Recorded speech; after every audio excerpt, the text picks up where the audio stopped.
Well, thank you very much, Dr. K.A. Paul, for coming here, for looking for the peace, bringing justice and peace in all the world. As you know, we are looking for the peace. Before initiating of this war against Iran, we didn't want this war. Till now also we don't want this war. Because any time the war is created, there will be a lot of innocent people will be killed during the war.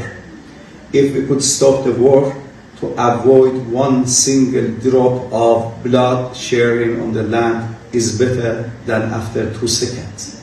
So thank you very much for your efforts.